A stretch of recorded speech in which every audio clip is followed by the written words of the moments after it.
in que domine gloria exultate gloria.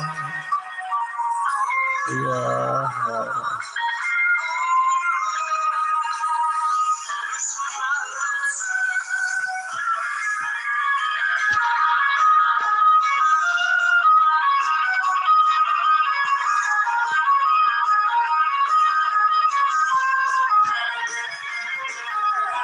I try to sing this song.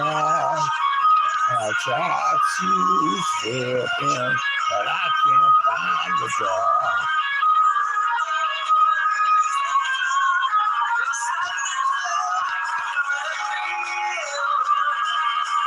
Gloria in que domine exultate. No,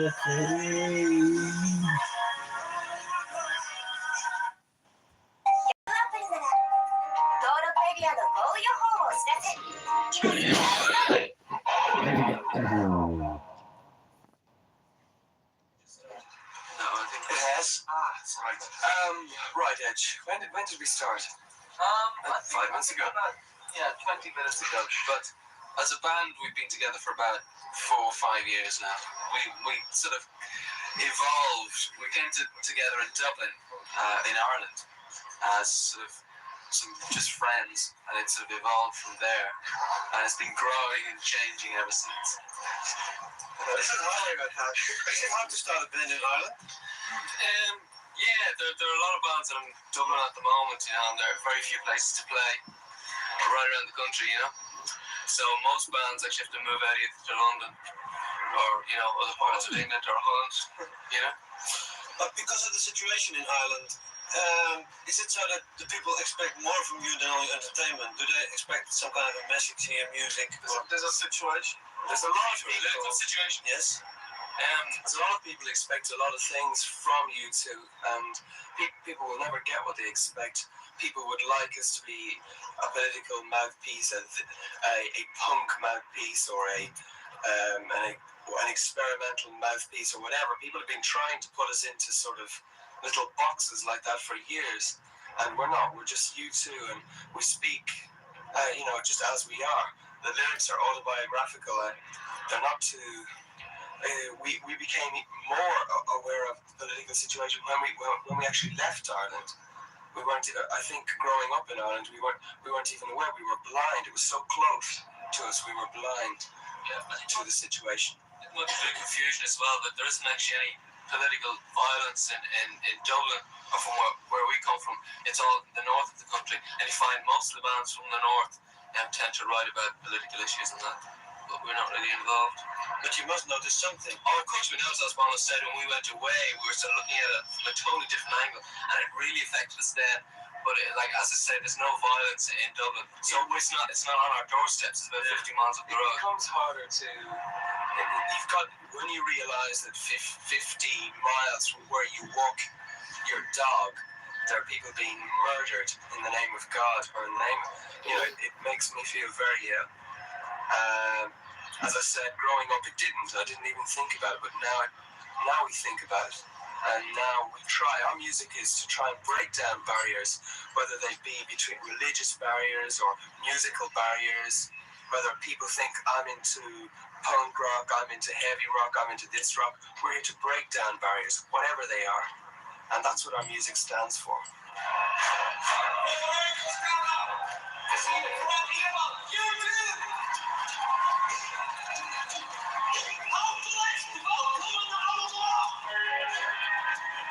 Two, three, four.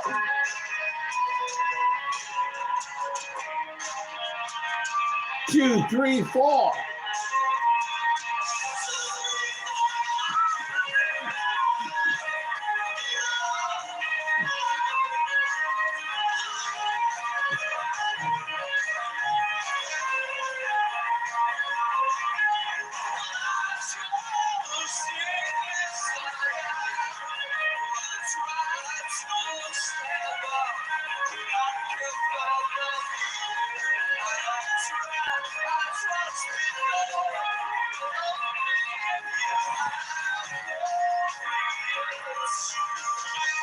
Gloria.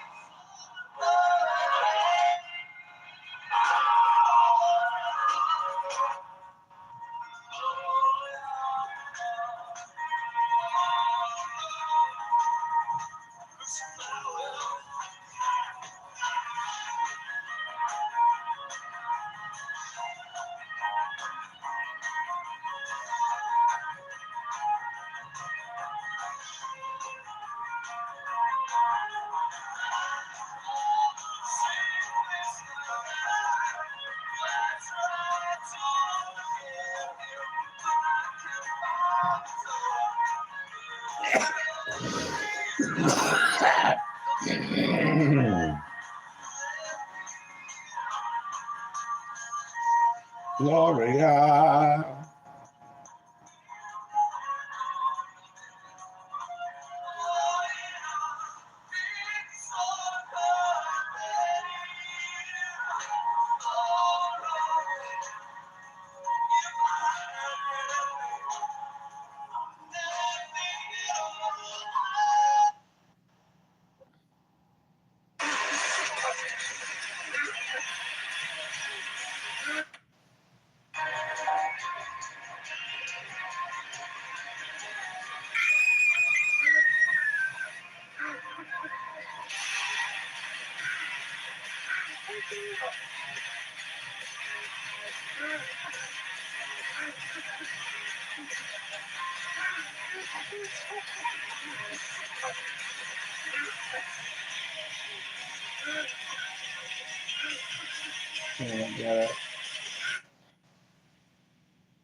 And to you.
Gloria.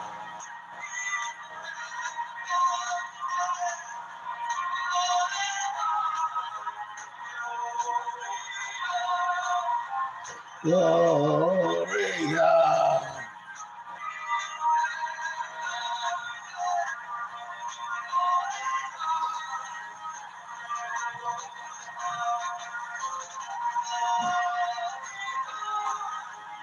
In te Domine, Gloria.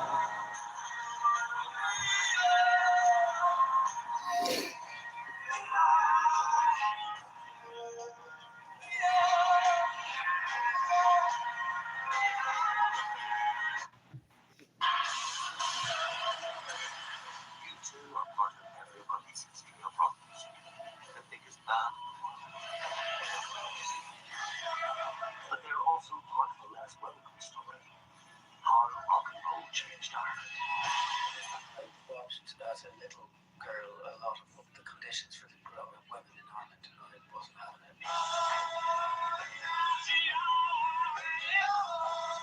The creation of Irish rock is a 40-year story. Ireland at the time very rock and roll, but it was very much hip hop. And one of the few black rock stars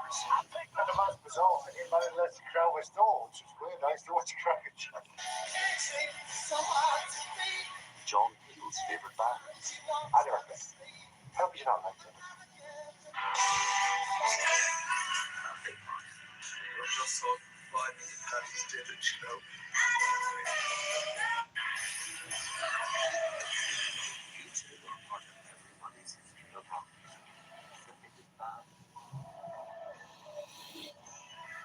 But they're also part of the best welcome story. How rock and roll changed Ireland. As a little girl, a lot of the conditions for the girl wasn't happening.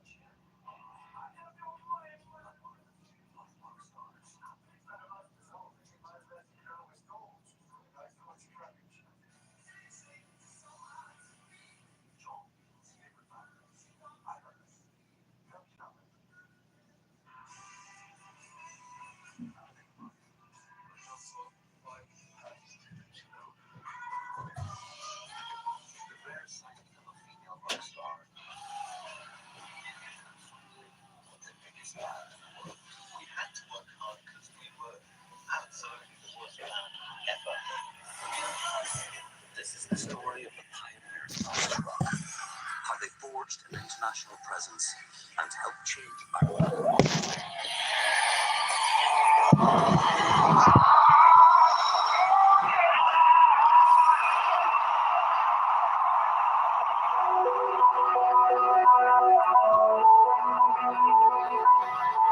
The birthplaces of Irish rock are the two capital cities of this divided island, Dublin in the Republic and Belfast in the United Kingdom. Two cities that disagreed on virtually everything, but united in one goal, to repel the new sounds of 50s rock and roll wafting in over the airwaves. In the 1950s, the streets of Belfast seemed an unlikely breeding ground for the blues scene that would emerge there. The hardline Protestant ethos of the ruling majority preferred church to rock and roll. But in Protestant East Belfast, a young Van Morrison, the founder of the Belfast blues scene, had unique access to the new sounds. Belfast was a busy international port where Van's dad worked as a shipbuilder. And just as in Liverpool and Newcastle, the port gave the Morrison household access to the R&B records coming in from the States. Oh yeah, say I got a woman, wherever town. Well, I think I was very lucky because he had like a great record collection of like gospel, blues, jazz. He just played this stuff. First time I heard Ray Charles, yeah, completely just, totally changed my life. Wanted to buy the records immediately. They were hard to get then. You had to go to a specific place at that point. There was, in Smithfield, there was a shop that got these like 45s. There was no scene yet in Belfast, but at least the music was being heard. 100 miles south over the border in Dublin, it was being strangled at birth. There, the twin powers of church and state didn't want new music, they wanted very old music. A kind of state-sponsored folk music designed to form the bedrock for this new Gaelic and Catholic nation.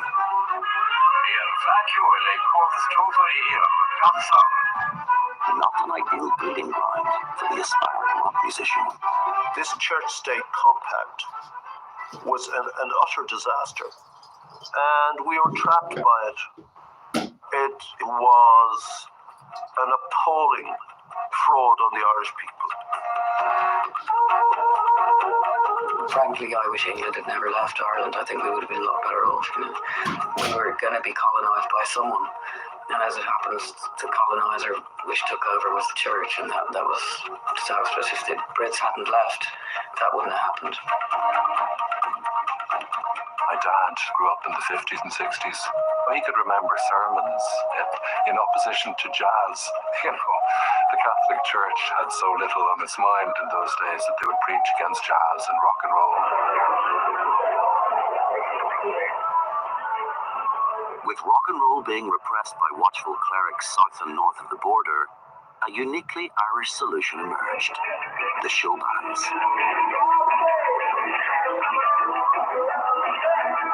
The hits of the day are played by Irish lads who toured the ballrooms right across the island. It was like the circus coming to town. Everybody saw it, entrepreneurs saw it, priests saw it, making money for the parish. There was no drink, and the priests used to oversee that they didn't dance too closely. And from that moment, it was like a disease spread right around Ireland.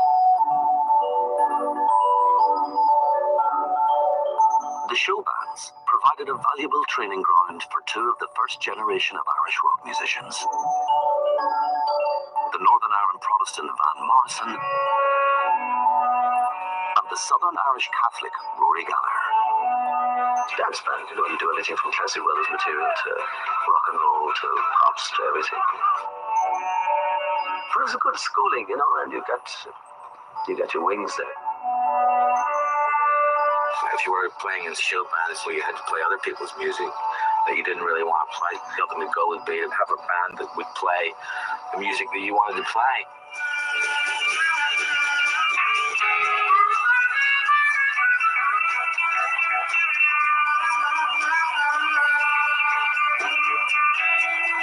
Once on the morning,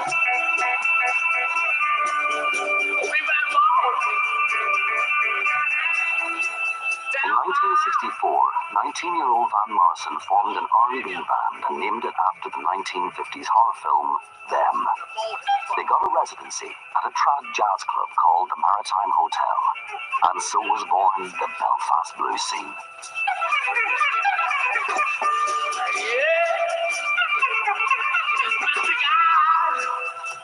And we went down and we got to the stairs, and you could hear it on the stairs, this pounding electric rhythm, really raucous, really loud. God almighty, it was just what says it. baby, don't go. Baby, don't go. Baby, don't go. Darling, you won't leave you no love. So, baby, don't go. And it was just exciting. For me, it was like being in Memphis or something, or Chicago. And here it was on my doorstep. And it really came out. Here comes the night. What's up, Ryan? Really great songs. Within 6 months, them were in the top 10 with one of the abiding anthems of British R&B. The Van Morrison written Gloria.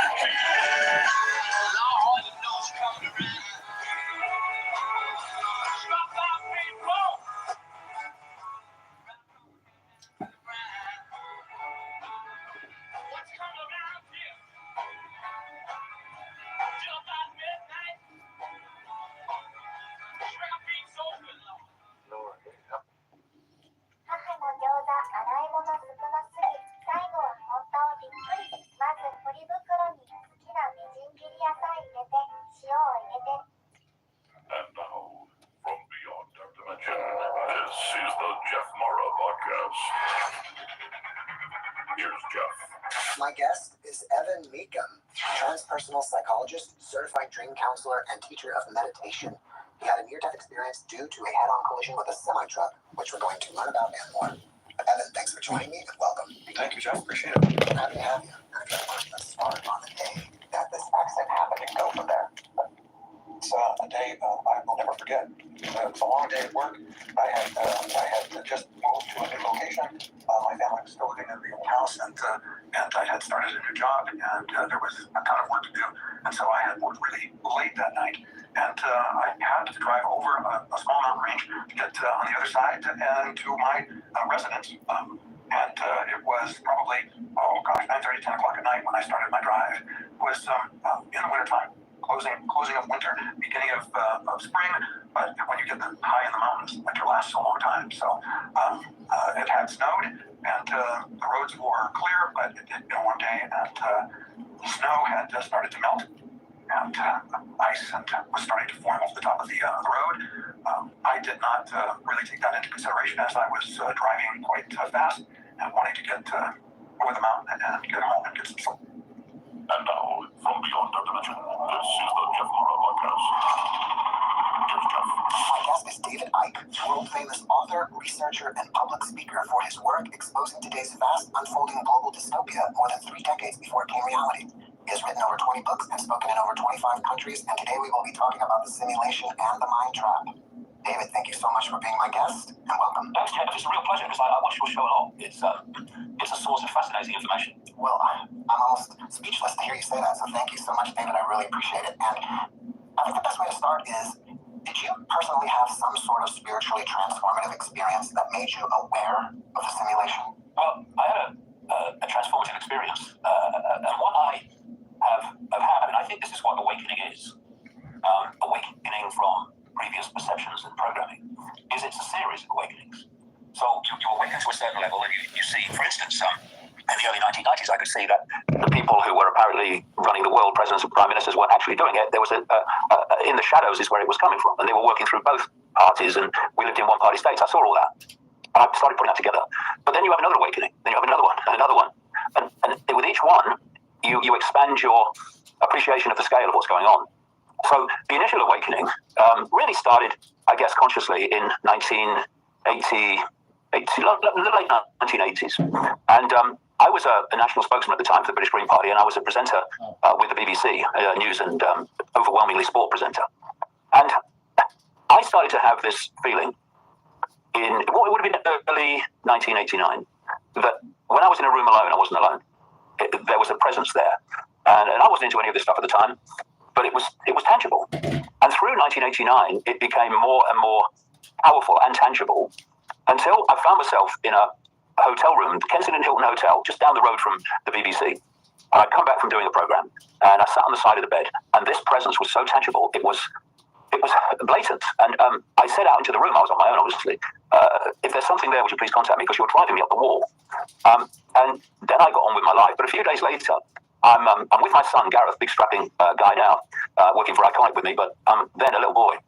And we were going to have some lunch at a cafe on the seafront at Ryde, where I live on the Isle of Wight in England. And this railway worker came up to me, because there was a railway station there, and started talking to me about football. And because I presented football and sport at the BBC. And then when that had finished, I realised that Gareth was not there. And I knew where he would be. He would be in the little newsagent shop on the seafront, reading steam train books, because we like steam trains. And I walked in, and there he is with a steam train book in his hand. And suddenly the atmosphere changed. I had no idea, obviously, what was going on. Now I realised there was an electromagnetic field change going on. And my feet started to kind of pull towards the ground, like they were being pulled by magnets. And this atmospheric change happened very quickly. And I heard, it wasn't a voice. And we met up in a cafe. Very strong, thoughtful. And it said, go and look at the books on the far side.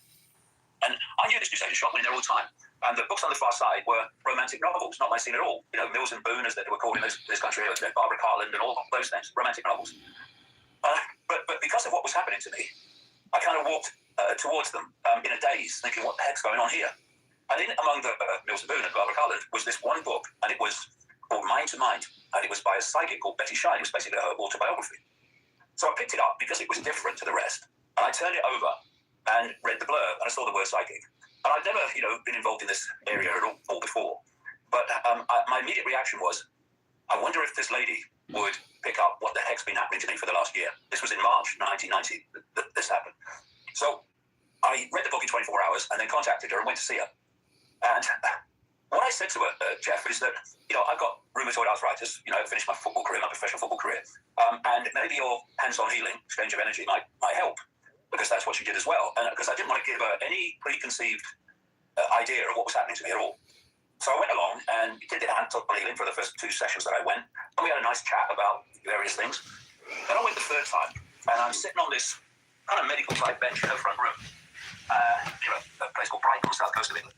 And suddenly I felt like a spider's web on my face. And again, I now realised what that was. It was an electromagnetic field. And what he was saying in the book is that the levels of the realities are kind of locking into you. You sometimes feel like a spider's web on your face. And it's this electromagnetic connection that is used for this communication. So I'm sitting there, and she's working on my left knee, just off my left knee. And I'm thinking, I read this in her book, because it was very, very, very obvious. There was like a spider's web on my face, or whatever the book felt like it. 10 to 15 seconds later, she's launched her head back and gone, oh my God, this is powerful. I've got to close my eyes for this one.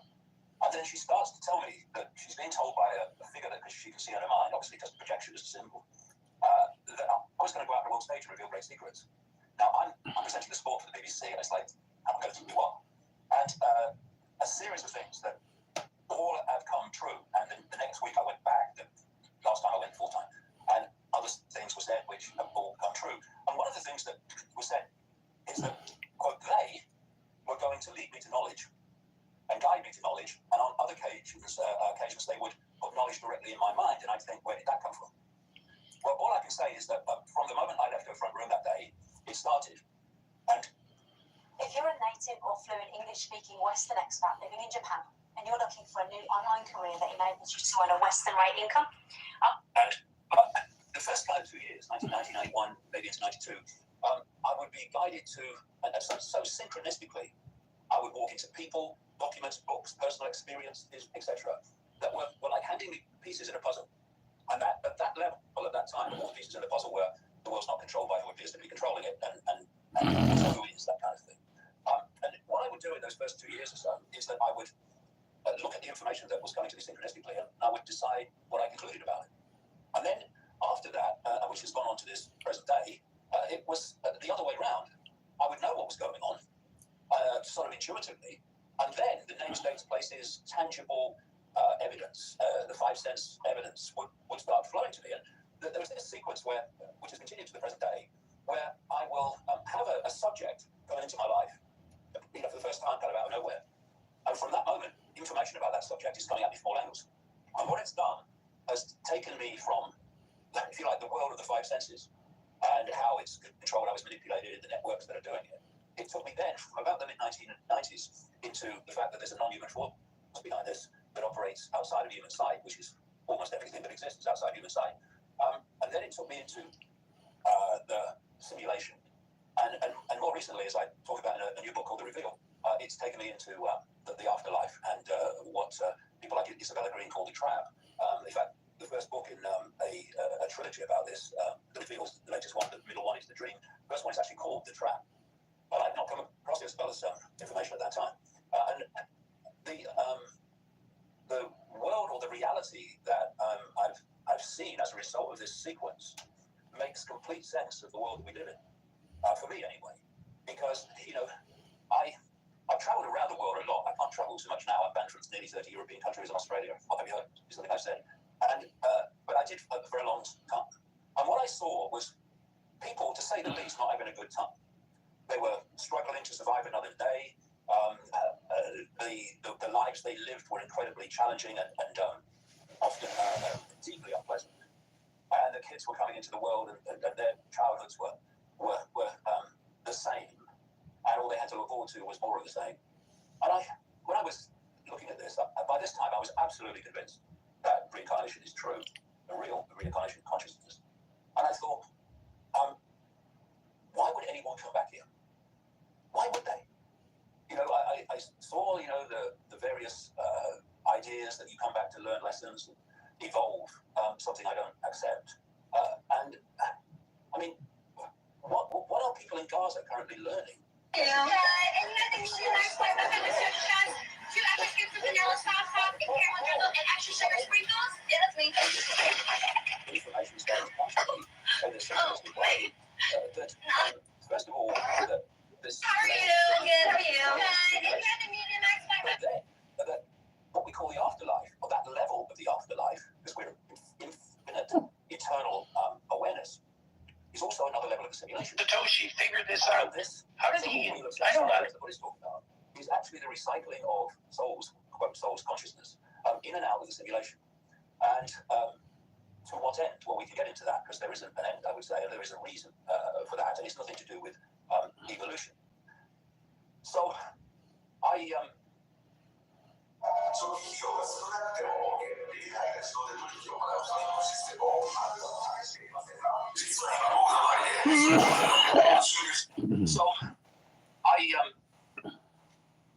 first of all, just after the millennium, I had this overwhelming feeling out of nowhere that this reality is a simulation, the equivalent of a immensely advanced virtual reality game. And I looked around and I was looking for people who were publicly talking about this and had the idea that this was a possibility. And the only person I found was a guy called Nick Bostrom at Oxford University, who was talking about he believed there was a great possibility that this was a simulation. He saw it in very different terms the way I do, but at least he was talking about the same theme. And apart from that, there was very little. But what's happened since, of course, is that more and more mainstream scientists, there's one in the paper in the UK today, who are talking about the fact that it does look like it's some kind of simulated reality. And what I found is if you go down that road, a lot, if not all, of the mysteries of reality and the world will start to disperse because they suddenly start to make sense. That's what I got in this intuitive download, whatever, just after the millennium, is that this is a simulation. And the speed of light is the limit of the simulation. What I would now say, limit of the simulation at this level. And in April 2021, I remember there was an article in Scientific American where an academic had concluded that this is a simulation. And that the limit of it, he didn't say at this level, but there are other levels to it actually, was the speed of light. And he related the speed of light to like the computer speed, the speed of processing, the processing speed. And that was the limit, and that's why the speed of light appears to be the fastest speed when actually the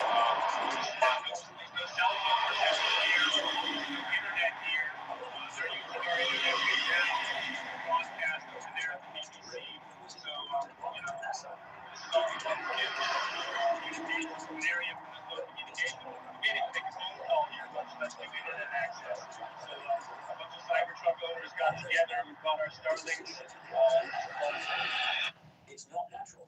It's not something that's just happened. Some intelligence has created it. And that started to make more and more sense of what I was getting in this synchronistic way from about the mid-1990s. That this human reality is actually manipulated by a non-human force operating outside of human sight. And what I have concluded more latterly is that that's what created the simulation. And so the next question I was asking, of course, is why? Why would you create a simulation? And from many and various sources came this theme, which is that these entities, which are actually representative of a very distorted, chaotic, psychopathic consciousness, were feeding off low vibrational human emotion and thought. Because it's mainstream science that every time we feel emotion, every time we think, we're generating a frequency that is related to the nature of the thought, the nature of the emotion. So, from that point of view, these entities, this consciousness that operates through these entities, has no interest in this world being joyful, being happy, being loving, being peaceful. It wants us in states of emotion and thought that relate to the prime emotion of fear and related emotions like resentment, regret.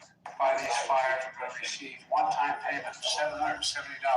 It starts to make sense of the world that we live in and why we have this world of such suffering, chaos, and despair and deprivation of vast numbers of people, when we're told by religion that it was created by a loving God. And when I've looked at this, all these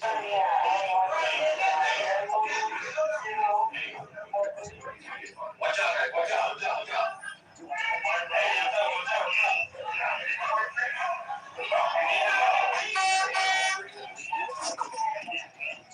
the Old Testament God is not a nice bloke in the way it's described. And the thing is, once you sell the idea that these holy books were written by God, as you perceive God, then God can't be wrong. And if God can't be wrong, somehow you've got to square the circle of these contradictions, these great lines, and these massive contradictions of the great lines. And so you get this chaos, this perceptual chaos. You get the priests and imams and all these people desperately trying to explain what's happening in the world is God's will. But if you seek control of your own mind, your own uniqueness, your own perception, then what you do is you take a step back from this, and you take the good lines, and you leave the rest. Well, Mr. President, for a second time. Well, very nice to see you. Congratulations. How you doing? A lot better, Dad. Al, I bet knew you'd win. Oh, really? Well, come on. Anyone can beat her. She's just... I was just as appalled. You know what happened? You just didn't want to leave. I know. This is what happened. I did what I could to help her. She was more I could see. You know what I realized? Hillary still hates me. So much. I know. She'll never forget me.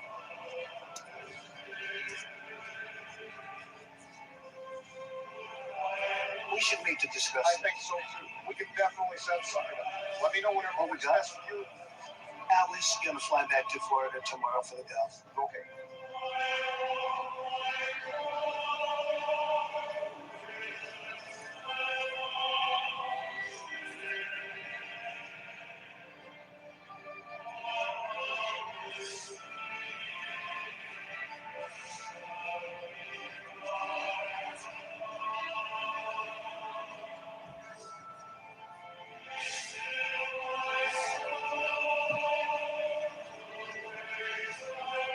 Did you see that? She won't even look at me. Really?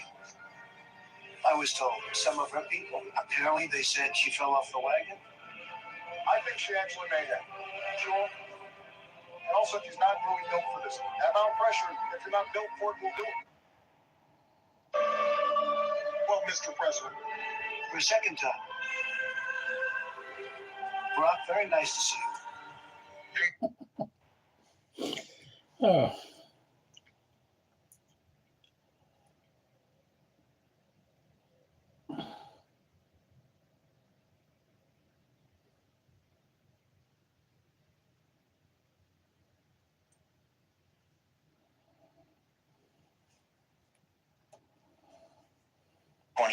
And a third of the world affected by the vaccine. That's a huge number. We see so many anecdotal cases out there of these sudden deaths and these blood clots and these sudden cancers. Does the public have any idea what's going on?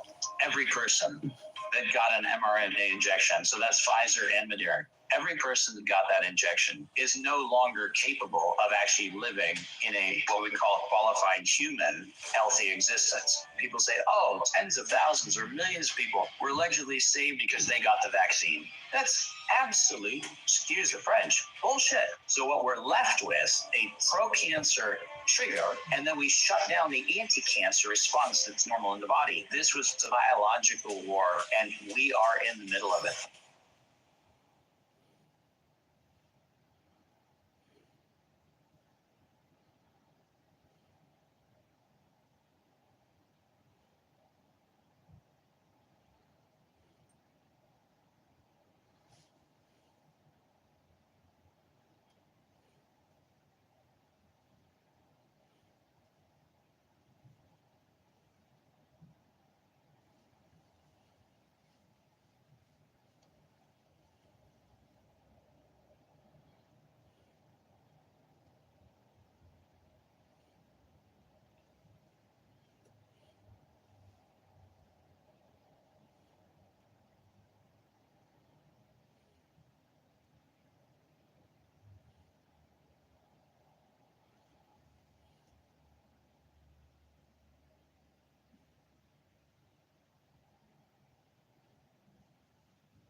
safety element of things. I hope you guys understand, yeah? In the act, there is an exemption. You don't have the power to move on. People that are protesting last week, they obviously weren't protesting. This week, they clearly are. How do you envisage moving them on under that act when you don't actually have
comparison with the Israeli settlement as when it's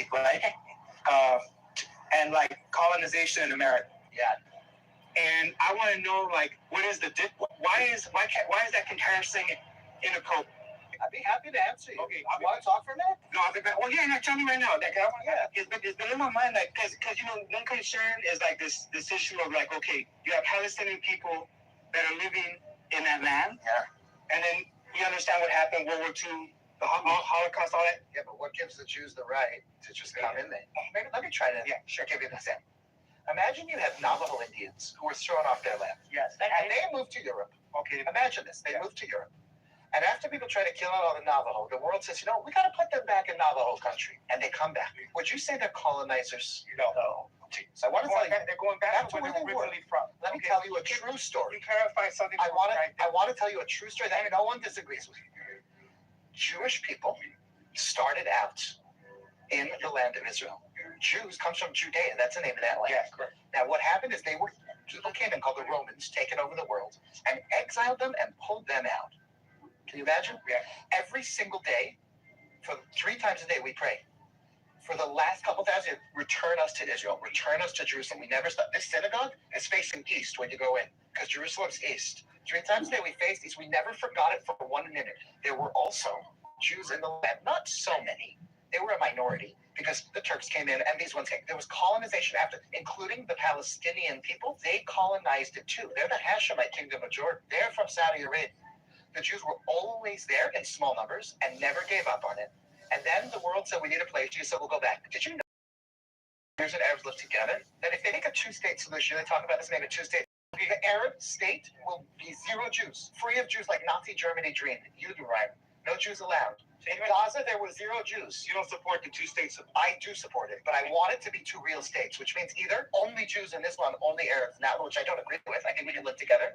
Or if you have an Arab state, why can't they live there? Why is it prohibited for a Jew to go to Saudi Arabia? That's not cool. Qatar, for the Olympics, they had to allow Jews only for this one thing, for the World Cup. Only Jews. They made a special change in the laws. A 2-state is a lie because it would be 1 Arab state and 1 democratic state where anyone can come. There are Arabs in the Knesset and on the Supreme Court in Israel. So the answer is we came and made a democratic state. There was one rule that any Jew from anywhere in the world could come back since it's their homeland. It was colonized before by the British. There was never a Palestinian country with a flag or a coin. If you see a coin that says Palestine, it's a Jewish coin and it's got Hebrew letters on it. But somehow they feel that that's also their sort of... And they're welcome. They are welcome. Do you understand? They're welcome. Just don't try to kill everyone you see. They have a basic belief that as long as a Jew is on the land, it is an insult to Allah and you got to kill him. And if you can kill a baby in a kindergarten, you're a hero. Yeah, that's not cool. So that's a big, how do you work with that? They are welcome if you will just behave and not kill. Now listen, I'm not judging a little kid who's born and raised, and it could be there's a soldier who mistreated him, but to call it colonization would be like telling the Navajo guy who comes back to Navajo country, I hear that. You're a colonizer because the Americans were here. If we give it back to the Palestinians, the whole thing, then the next day we should get it because they're colonizers. Fine, give it to the Jews. Then we're colonizers, give it to them. If you're going back in history, we were there first. If you're saying whatever you conquer, it's yours like everyone else in the gosh darn world, then just like America belongs to the United States, Israel belongs to us. So pick a lane.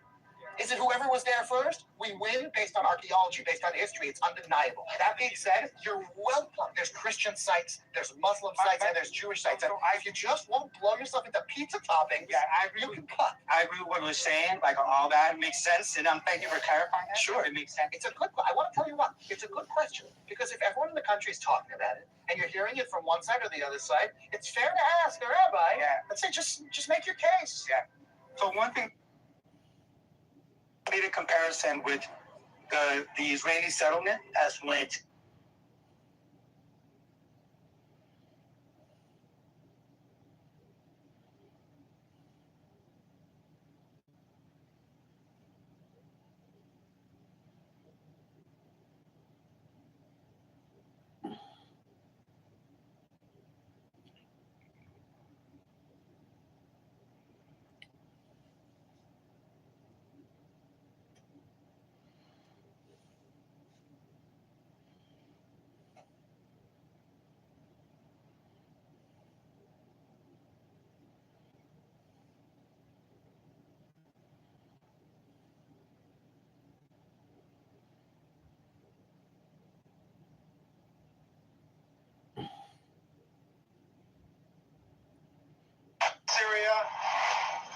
enemy population.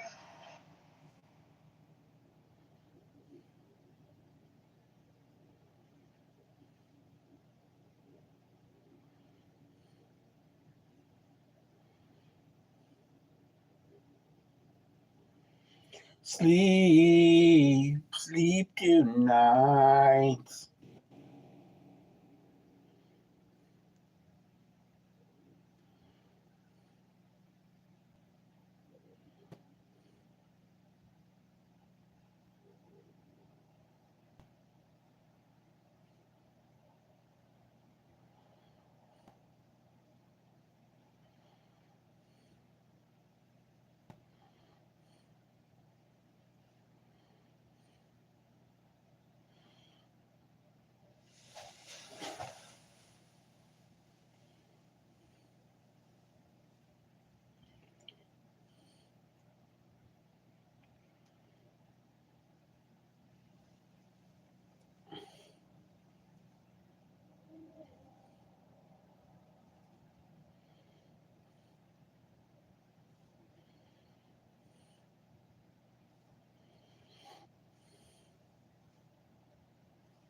¿Cuál es la otra hora? Sí, ahora sí.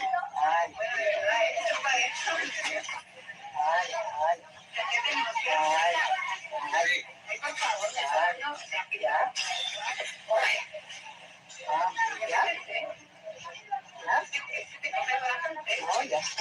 que se vaya. Ya. Los tres vecinos de ahí son más hostiles, ¿no? Sí, ahí no. ¿Vosotros alejados de la cancela?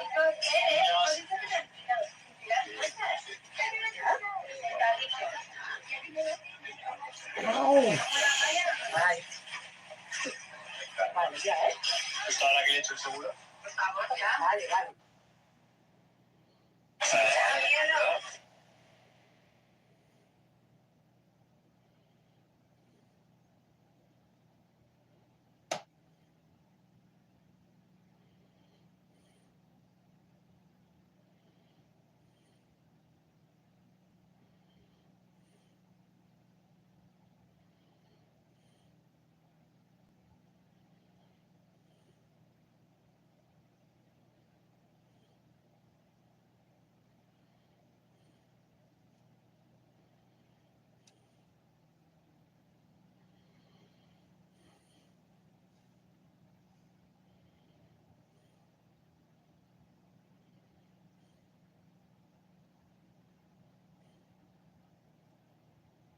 Good truck on the way.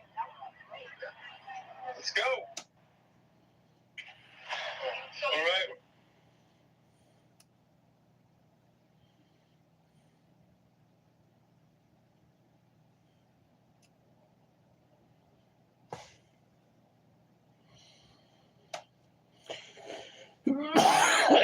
right.